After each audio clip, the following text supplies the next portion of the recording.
At every stage of our lives, we make decisions that will profoundly influence the lives of the people we're going to become. And then when we become those people, we're not always thrilled with the decisions we made. So young people pay good money to get tattoos removed that teenagers paid good money to get.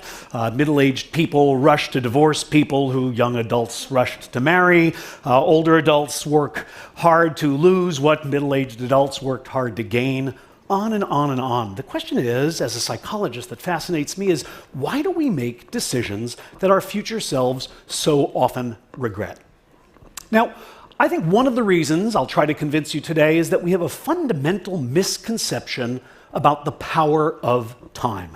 Every one of you knows that the rate of change slows over the human lifespan, that your children seem to change by the minute, but your parents seem to change by the year. But what is the name of this magical point in life where change suddenly goes from a gallop to a crawl? Is it teenage years? Is it middle age? Is it old age? The answer, it turns out, for most people is now, wherever now happens to be. What I want to convince you today is that all of us are walking around with an illusion that history, our personal history, has just come to an end, that we have just recently become the people that we were always meant to be and will be for the rest of our lives.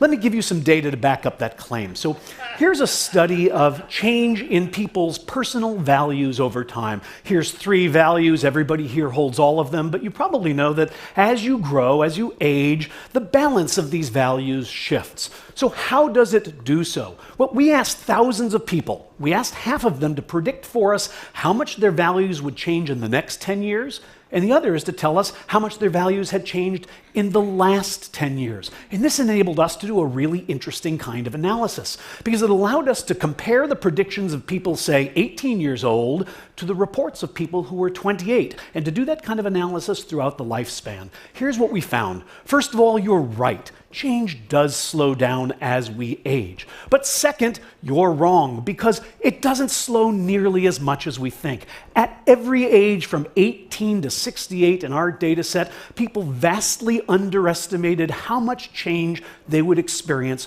over the next 10 years. We call this the end of history illusion. To give you an idea of the magnitude of this effect, you can connect these 2 lines, and what you see here is that 18-year-olds anticipate changing only as much as 50-year-olds actually do.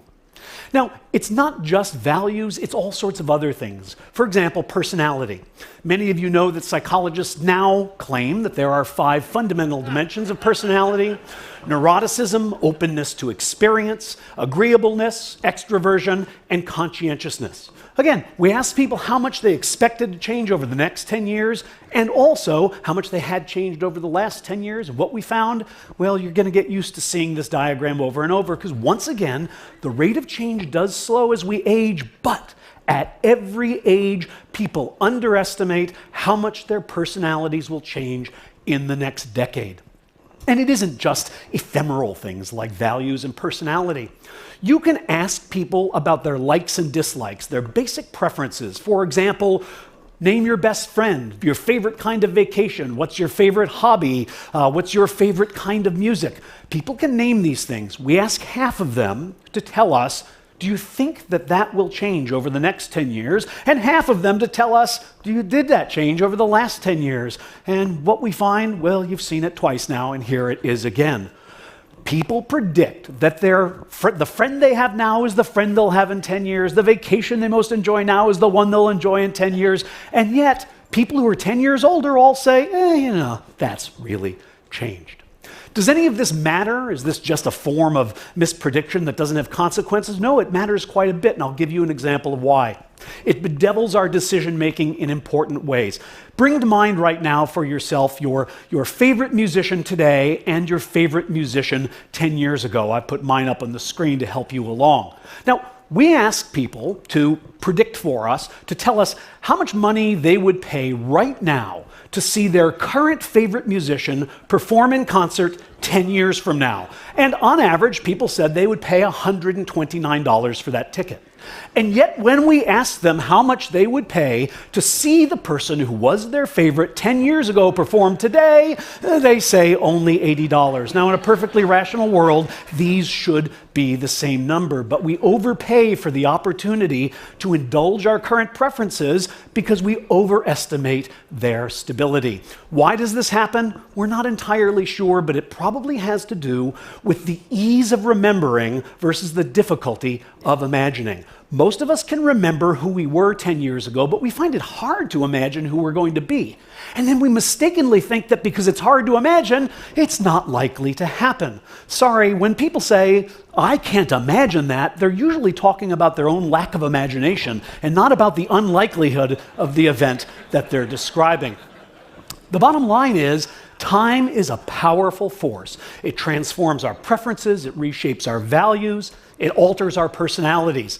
We seem to appreciate this fact, but only in retrospect. Only when we look backwards do we realize how much change happens in a decade.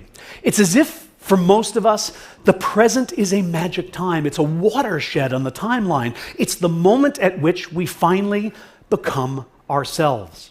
Human beings are works in progress that mistakenly think they're finished. The person you are right now is as transient, as fleeting, and as temporary as all the people you've ever been. The one constant in our life is change. Thank you.